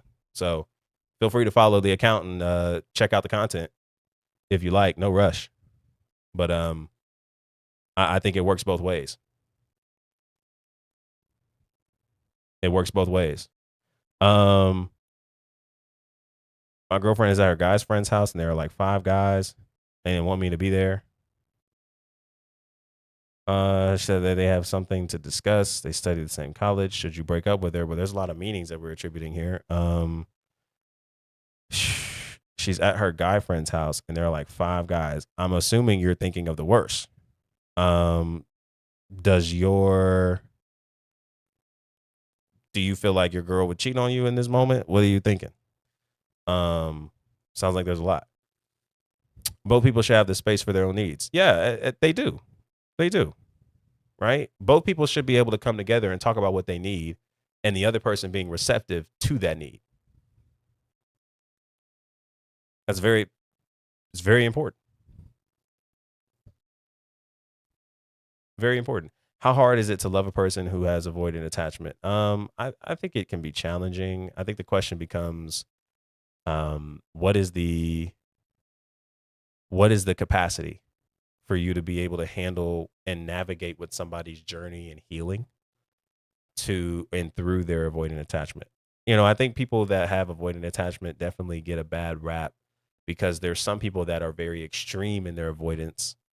And then there are some people that are acknowledging that they have this deal and they have this struggle, and that they're attentively trying to figure out how to navigate through it because of various wounds that they live by. And, it can be harder for them to actually find some kind of motion and activity in relationships too. And so I think when you're dealing with somebody who is in avoidant attachment, are they aware that that's their behavior? Are they aware that that's how they're moving? Um, and are they aware? And if they're aware and they're willing to work on those things, you have a great opportunity. It gets challenging, but I think it's just as challenging as it is loving somebody or being in relationship with somebody who's avoided. It's very much that much challenging to be with somebody who's anxious. Anxiety has become such a normality in this world that people don't look at anxious attachment in the same lens as they do avoidance. Avoidant attachment gets looked at as like the evil enemy to anything and everything. And anxious attachment is just like treated so tenderly and so calm and so, all these different things. And I think both should be getting a fair approach here, but more than anything with honesty. Right. And so I think that's important. Anxious attachment can be just as chaotic, if not more. And so I think we should approach that in the same lens and, be willing to engage with that with a sense of patience and curiosity. And if somebody, I can't do anything with anyone who is unwilling to be aware of their behaviors and their tendencies. Unwilling. Unwilling. So, can be challenging, but it's just depending on what you have room for. Can you be a helping hand in their process? I think that's helpful.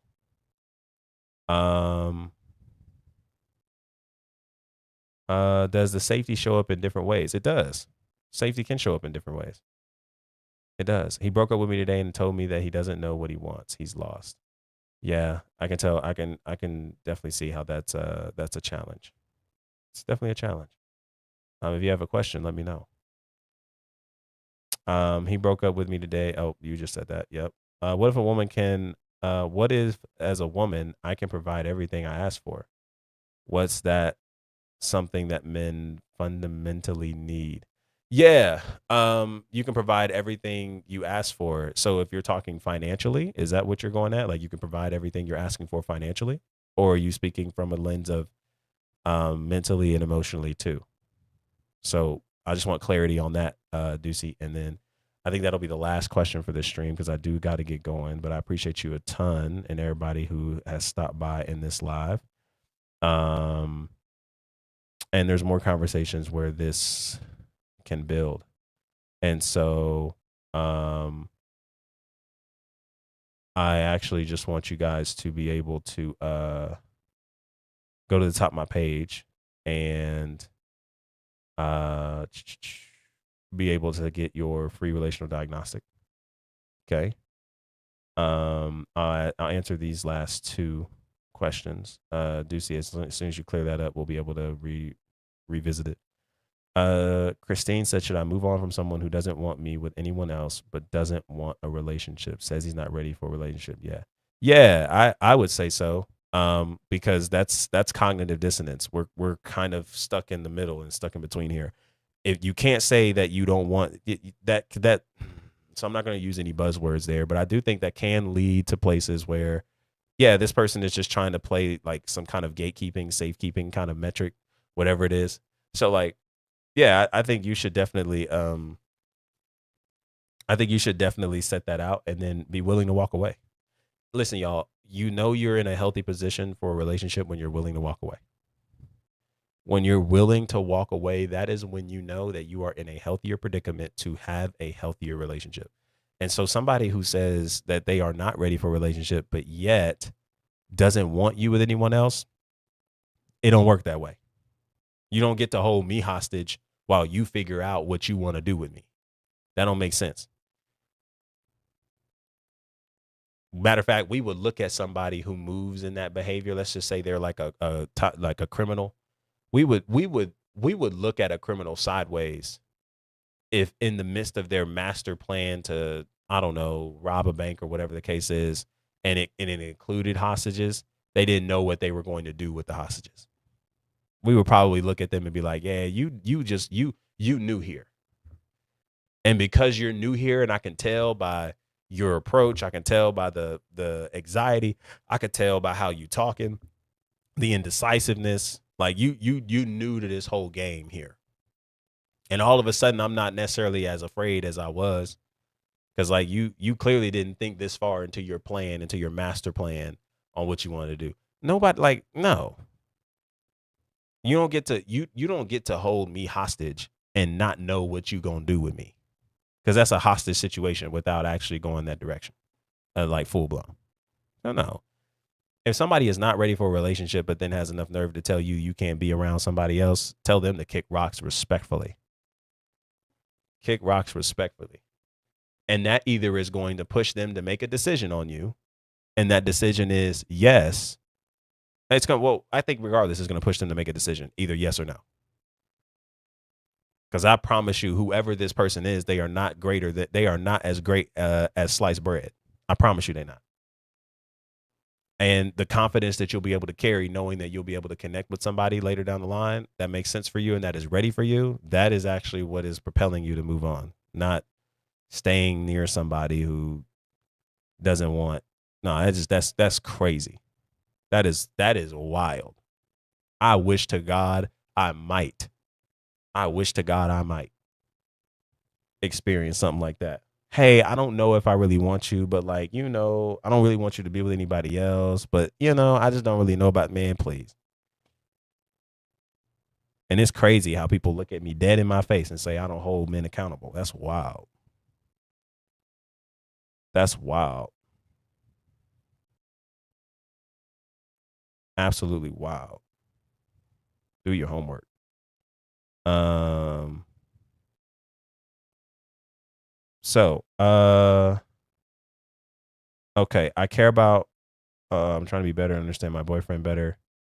Ooh, ooh, ooh. Okay. So you did answer it. I'm not really materialistic. Oh, okay. You were talking about mentally and emotionally. Okay. Okay. So I think that when it comes to safety, emotional safety, and everything I need, I can provide, but I might be missing something men need and like maybe struggle to understand it. I'm trying to be better. Yeah, absolutely. Yeah. So, well, I think I understand where you're going with that. And shout out to you for wanting to be an amazing partner and wanting to know how to be better. Again, I really do think it is a measurement of being present and being present enough to connect with the person that you're with, and learning more about them, staying curious about them, asking questions, all the things, and just being in the present. I also think you can provide. You said you can provide the needs mentally and emotionally. Okay. Um, I mean, as you're in a dating relationship, so I think that really does cover it more than you realize. I don't think it's something that needs to be like a long laundry list of what a man needs, and it's a checklist. And if I can provide all those things, then he's gonna stay. Um, that's why I said I think your best bet is to ask him or ask this person intentionally. Hey, so and do it in like, I think this is really important as you're building relationships. Have like monthly, maybe quarterly conversations with your partner, maybe as often as y'all need them, where y'all sit down and y'all review. your relationship over the course of, like, it's not supposed to be like a business interview. I don't want you to treat it like that. But, every few months or so, you guys just sit down, have a conversation. How do you feel like the relationship is going so far? And is there anything that you need that I may not have been giving as much recently? And then you take your opportunity to share the same thing with him. That's how I think that. I mean, I think that's sometimes the best direction. Um, because I think if you're saying, "Hey, I provide things mentally and emotionally, and I'm a safe person, and I care about making him feel good. I'm going to show up for him in all the ways I need to. Right? I'm trying to be better and understand my boyfriend. Um, when it comes to safety, emotional safety, when it comes to safety, emotional safety, and everything I need, I can provide. But I don't want you to overthink it. I don't want you to overthink it. Don't overthink it. Um, because sometimes you think that there's more to do. And I think if you ask the question to him and you listen to the response, sometimes you might be surprised what you hear. And I think because you're so willing to want to know what to do better in, I think that's what makes you as amazing as you are as a partner to them. And I think that's something to always look at and celebrate and appreciate. You know what I mean? And so I hope that makes sense. Don't overthink it. Yeah, yeah, yeah. Don't overthink it. And if you have, if there is something that shows up, ask them. Um, and then you said hookup culture is bad for relationships. I agree. Can you explain the receptivity when it comes to meeting both partners' needs again? Yeah. So this is kind of the framework that I give. This is the last thing I'll say, and then I gotta go. This is the kind of framework that I give when it comes to needs, right? And so there's ACT and CARE. These are the type of acronyms that I give. You probably want to write these down somewhere. All right. They'll be better. All right. So ACT and CARE. These are two opportunities and frameworks given when it comes to not just being curious about the needs of the person you're with, but also gaining the courage to establish and state your needs in the relationship as well. It's a two-way street. Okay. Um, Anytime you're in a relationship and you feel like your needs have to be diminished in order for the other person's needs to be met, there's always a struggle. Somebody is going to be moving with great resentment and all the things. Motorcycle, send me a message. This is the last question I'm answering. Appreciate you a ton. Or book a session. That's link in the bio too. Um, So the ACT, let's start with ACT, ACT. Okay. So the first thing that we want to do is acknowledge. Anytime that we're in the process of establishing needs or receiving one another's needs, the first thing we want to do is acknowledge the relationship, acknowledge this person, acknowledge what you appreciate about the relationship, be specific in what you're acknowledging. Okay. That is something that's really huge. Speak to something specific. Like, first off, I just want to say I'm so grateful for the text message that you sent me this morning. And it made a difference in my entire day. And I love that. Something as small as that. It can be something greater, whatever. And then we get into what I like to call I say command, but it's not command in the manner in which we're saying it. We're not trying to command anybody to do anything. We're not being forceful. We're just saying command because it's giving us the courage to be able to state what we need in the event of us after acknowledging the awesome things that they did. Okay. So now we are stating what we need. Hey, I appreciate so much you sending this message to set my day off to an amazing start. And I'm really noticing lately that I need more reassurance from you, especially with the hectic schedule and everything going on. Like, just having some reassurance from you more regularly would be so, so helpful. And then when you state that, it's not a I would like, it's an I need. Say that directly. It may feel uncomfortable for a lot of you. That's something to deal with and work through. But I need, insert the blank. And then when we do that, now we follow that up with a treasure. Why is this need that we're stating so important to be filled by who we're communicating this need to?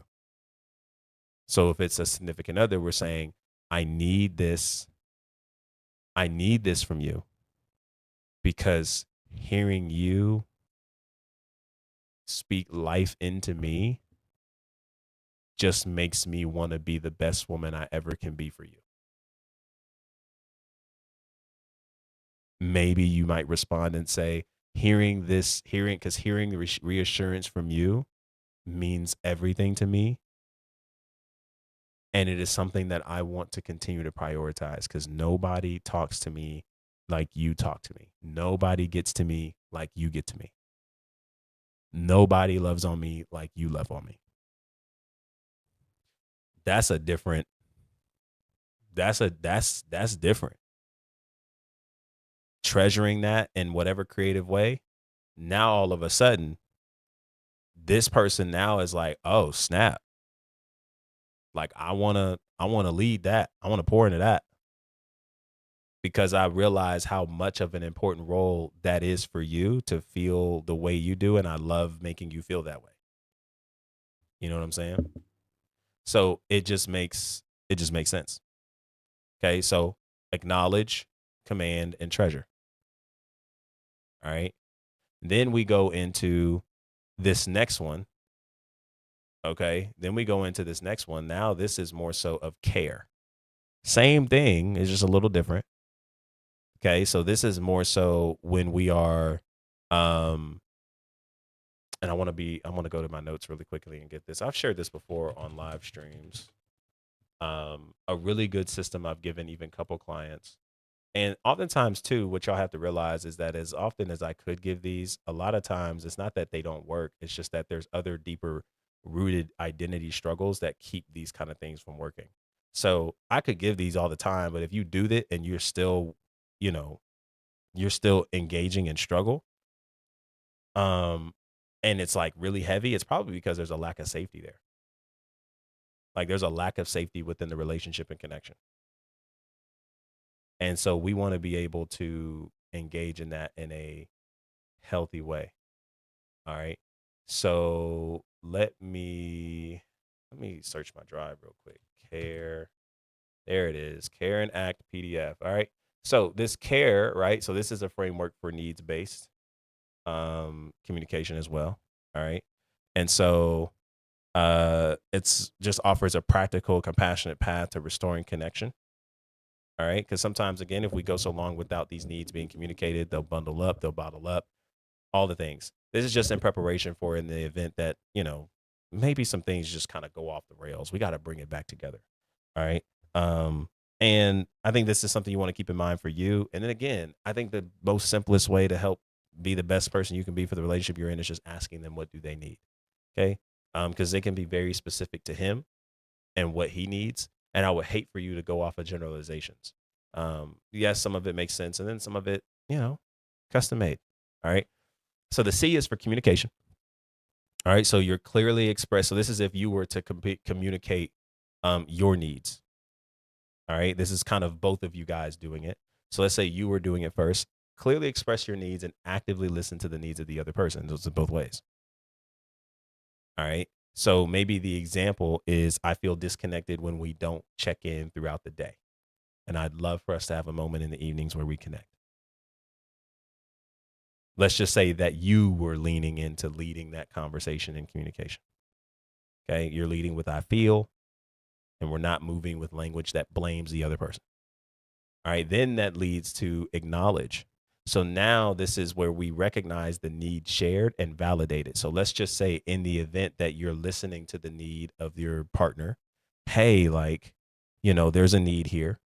And they're expressing it. And that doesn't always mean that how they're going to express it is going to come off as calmly and as, you know, um, centered as maybe you're hearing it now. Okay. And that takes repetition. So you have to look at this and say, hey, when you're acknowledging a need, it doesn't necessarily mean agreement. It just means you're being present. So you have to recognize the need that they're saying and validate it, mirror it back. This is how we're understanding that we're listening to each other. One way, not every way, but one way. Okay. Yeah, I know, man. It's like it's getting crazy in here. I know. I'm about to end it. This is probably the wildest it has ever been, and I did not know it got this deep. I ain't gonna lie to you. So it's pretty crazy. Um, so yeah, so here's what you gotta. I'm gonna wrap this up. This is getting crazy. Um, so I want you to check this out, right? So we're recognizing the need and sharing it and validating it. Okay. So let's just say, for instance, there was something said to you where you weren't necessarily too responsive, too caring, or you maybe there was just a conflict that happened and there was something that they internalized and they're coming back around to communicate it. So this is how you would acknowledge the need. You would say, okay, for example, when I'm not responsive, it feels like you're being pushed aside. So maybe they said something along the lines of, when you're not responding to what they're saying, it feels like they're being ignored and all the things. So we validate that. Let's not look to justify the behavior. Let's not look to do all those kind of things. Let's listen to that. And then just, sometimes additional validation goes a long way. You could say something at the end like, okay, I see what you're saying. And maybe you don't necessarily agree because that wasn't where you were going, but they're not asking for agreement. They want you to be able to see where they're coming from, because if I can see where you're coming from and understand what you're feeling, we're now on a similar page. So that makes sense. I understand why that would hurt you. I understand how you got there. I understand how you approach that. Makes a difference. Okay. And then the respond is the R. We're just looking to actually take intentional action. So now this is the opportunity for us to put something down where we're saying, okay, well, this is what we're going to do next time. Because it's not about lack of conflict. Security is not about lack of conflict or emotions or other things. We're building rhythms. We're preparing for the next conversation, the next situation, the next issue, that's continual in all relationships. The goal is not to have no conflicts. And I think the more that you move like this, I do think you probably will run into situations where you have less conflicts compared to another couple. That's a very big possibility. But remember, it's about just being able to repair. So the respond is taking intentional action based on the need that's been expressed, and we're collaborating on what it looks like. So, for example, okay, let's just go back to the example that we started with earlier, where you said, hey, I just would love more reassurance in the day, or I would love for us to spend more quality time together. So this example would say, hey, let's start a shared calendar and block off 2 evenings a week to be just for us. No phones, no work, just intentional time. Okay, something along those lines. We're being responsive with putting something down that gives us the ability to be intentional about meeting that need specifically. And then let's follow through. That's the E, but it's not obviously follow through, it's evaluate. Okay, so with whatever responses are given from both parties on what we're going to do to adjust that for next time, now we're just being able to regularly assess the needs and rhythms as each season transitions. Okay, they have a need in this season that might be different than the need they'll have 6 months from now. Let's continuously revisit those things and not feel like, well, I already just met that need and now you're telling me to meet something different. It's like, no, like needs shift. Just like flowers when they grow. Okay. Just like flowers when they grow, just like all kinds of different seeds and all that, all that good stuff. Just like all of that stuff grows. Okay. And every flower is in different seasons. So it requires different attention. There are some flowers that are growing, some that are stabilized, and some that are falling away. So we got to go through and we got to clean. We gotta pull the weeds. We gotta do all that kind of stuff. We're just taking care of the garden and cultivating it as in between each season. Let's use our relationships in the same manner. Needs fluctuate from season to season. The same needs that they have now won't be the same needs they'll have 10 years from now, 5 years from now, maybe even 6, 7 months from now. Let's not cling to these specific things and then use it as means to not change. Let's stay curious, stay open, and stay available. Okay, so we're just constantly evaluating. Regularly assess the needs, and seasons change. So maybe you have a regular check-in. Hey, can we check in once a month about how we're both feeling emotionally? And if there's anything new we're needing from each other, check in. Maybe it's not once a month. Maybe it's every 3 months, every 90 days. Whatever works best for y'all. But be okay within the process of developing and figuring that out. All right. So I gave you a few of those things. I hope that's helpful. Shout out to everybody who has joined. Thank y'all so much for joining another conversation, another episode of the Secure Show. TikTok was really wild today, but we'll figure it out. Don't know what I'll do, but we'll figure it out. In the meantime, I appreciate y'all a ton. Listen, go to the top of my page. Get your free secure relational diagnostic. All right, be sure to do that so you can have some truth revealed to you on how you can actually address these relationship struggles you keep living by and rehearsing and experiencing and breaking these cycles and all this stuff. Be sure to go through that. That's really, really helpful. Free relational diagnostic there for you. I also have my sessions available to you, one-on-one and couple sessions that are also in that link tree. So if you're ready to book your session, 60 minutes is all we need to get from where you are to where you're going. So be sure to click the link to book your session there. And then also pay attention to new content that we're dropping regularly across all social media platforms. Follow me everywhere. Coach Sean Walker, same handle, Instagram, TikTok, YouTube. You'll be able to watch this stream replay over on YouTube. So be sure to do that. That'll be uploaded within the next 24 hours. And yeah, DM me Secure if you're ready for next steps into investing into your healing and getting into my Secure program. All right. That's going to be really huge for you, both all of you who are really wanting to do life and relationships in a way that everything else people do doesn't bother you as much as it does. All right. This is a way for us to actually engage in that and deal with that in a healthy way. If you can't do any of that, be sure to follow for more. And I'm excited to connect with you guys here soon. All right. Going live again, same time tomorrow. And I'm looking forward to seeing you there. All right. Until then, be easy and be breezy. Peace. Appreciate y'all, YouTube, Instagram, TikTok. Appreciate y'all.